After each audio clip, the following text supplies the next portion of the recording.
Hi, it's Russell, and I've got some more tips on virtual presentations.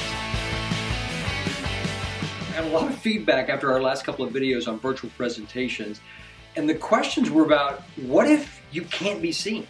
What if you're just showing your slides and the audience can't actually see you in the screen? And that happens sometimes, right? We have to share screens and we present our ideas and our presentations where we are only showing that deck. That's okay. You are still the presentation. The deck is there to support you. The slides are there to support you. When you're live in a room, yeah, you have more control over the environment. When you're live, when you can be seen on a virtual presentation, you have a little more control where you can see some people and you have control over things like your eye contact and body language that can help support that presentation. When they're just looking at the slides though, there are certain things that you definitely need to remember.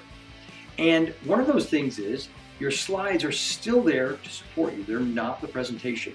So if you can, keep it very simple.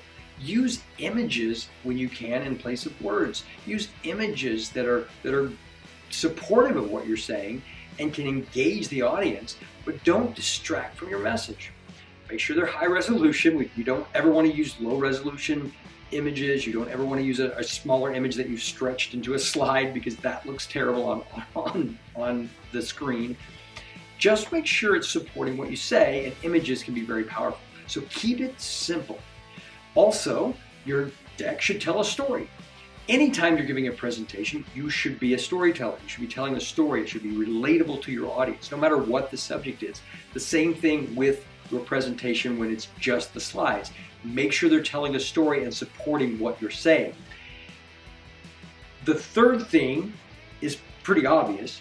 Since you can't be seen, your voice becomes more important than ever. I can't tell you how many times I've delivered a presentation workshop where we video the presentations and people say, "Oh, I hate my voice," or I didn't know I sounded like that. Do I really sound like that? Is the question that I get asked all the time. And the fact is, yes, you sound like that, and you sound great. You don't sound the same on the recording as you do in your head because scientifically you're receiving that differently. And so it's not that you don't sound good, it's that you don't sound the same, and it kind of freaks you out a little bit. So if you're not comfortable with your voice, get comfortable. That is your strongest tool, especially in presentations where you can't be seen. So make sure you're using your voice to its fullest capacity.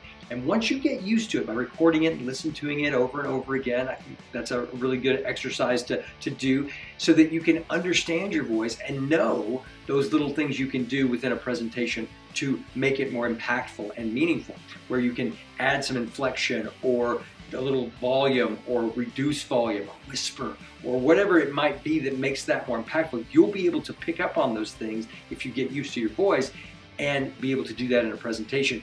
Even if your audience can't hear you or can't see you, they'll be able to hear those changes in that variety in your voice, and it will be very compelling. That's it. Thanks for watching. Own your influence and be heard.